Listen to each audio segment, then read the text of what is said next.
sécurité des élus. Les voyages forment la jeunesse, pour reprendre la célèbre citation de Montaigne. Sans détour, nous emmène ce soir à Rome, mais aussi à Niort, à l'occasion des 34 ans du programme européen Erasmus, une immersion à l'étranger plébiscitée par de plus en plus d'étudiants, 600 000 jeunes Français, 9 millions dans toute l'Europe. On le sait moins, mais parmi eux, on compte aussi des apprentis du CAP au Bac Pro.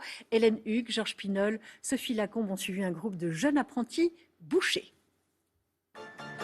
Rome, pour étudier ou travailler. En 35 ans, des dizaines de milliers de jeunes Européens ont goûté à la Dolce Vita de la capitale italienne. Ils sont la génération Erasmus, étudiants surtout, apprentis aussi. Dans ce marché de quartier, Alessandro le boucher accueille pour la première fois un apprenti français, originaire de Niort, dans les Deux-Sèvres. Buongiorno Alessandro. Buongiorno. Dov'è Matteo? Al laboratorio, di qua. Grazie. Prego. Bonjour. Bonjour. Matteo? Oui, c'est ça, oui. Bonjour. Donc tu es en stage ici? Oui. Depuis combien de temps? Depuis une semaine. Et? Tout se passe bien.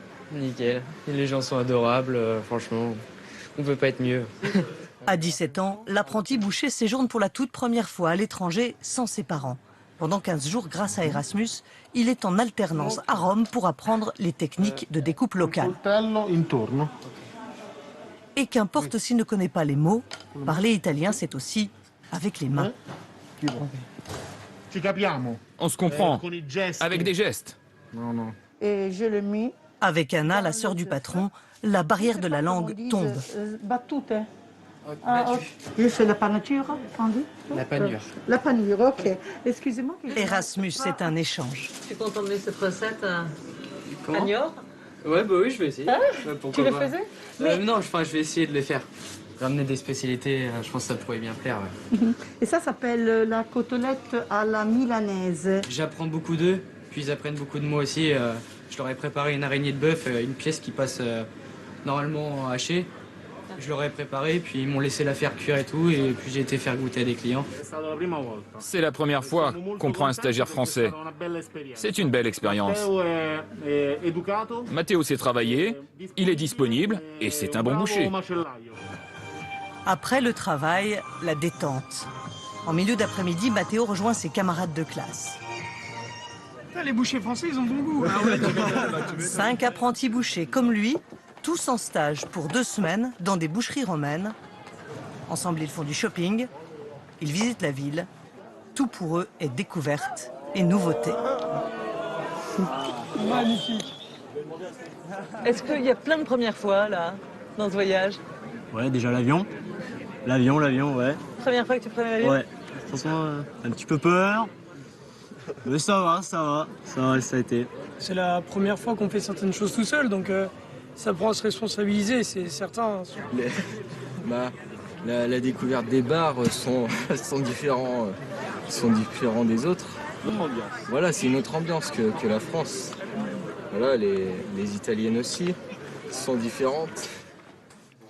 Chaque soir au dîner à l'auberge de jeunesse, on discute de ce qu'on a fait et ce qu'il reste à faire. J'aimerais bien rentrer dans le Colisée. Ah, mais ça coûte cher, 18 balles. Après, il paraît que... Les 2 adultes qui les accompagnent, professeurs de boucherie et référents Erasmus, mesurent la rapidité de leur évolution. Il y a le fait de leur dire, le premier jour on vous accompagne, vous prenez les transports, mais le deuxième jour vous partez seul. Donc ça, ils ne sont pas habitués à la grande ville, au transport, etc. Et en fin de compte, ça se fait très très vite. Donc là, cette prise d'indépendance, elle est énorme.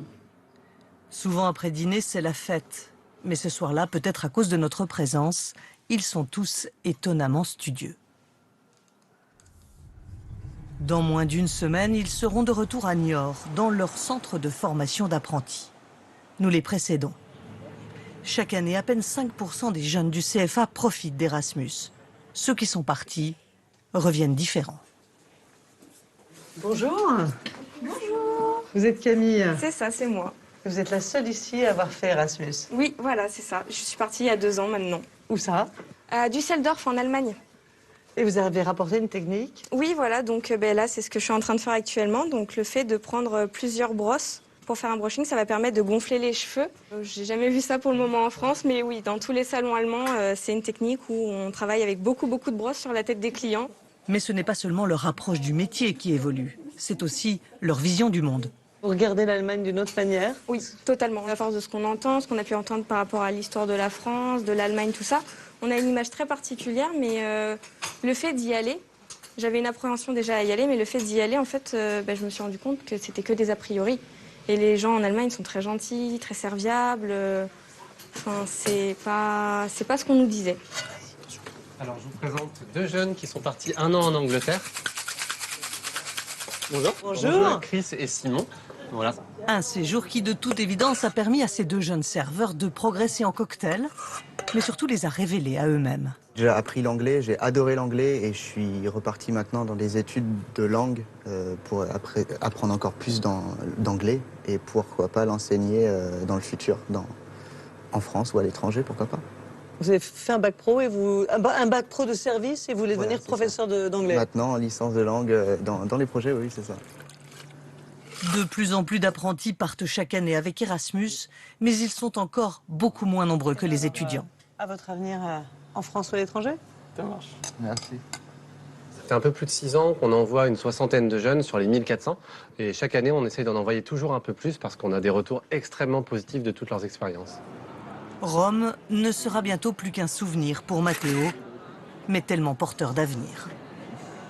Qu'est-ce que tu te dis maintenant? Soit revenir ou soit carrément changer ou faire le tour du monde, je sais pas. Les rêves. Les voyages forment la jeunesse, écrivait Montaigne. En voici encore une fois la preuve.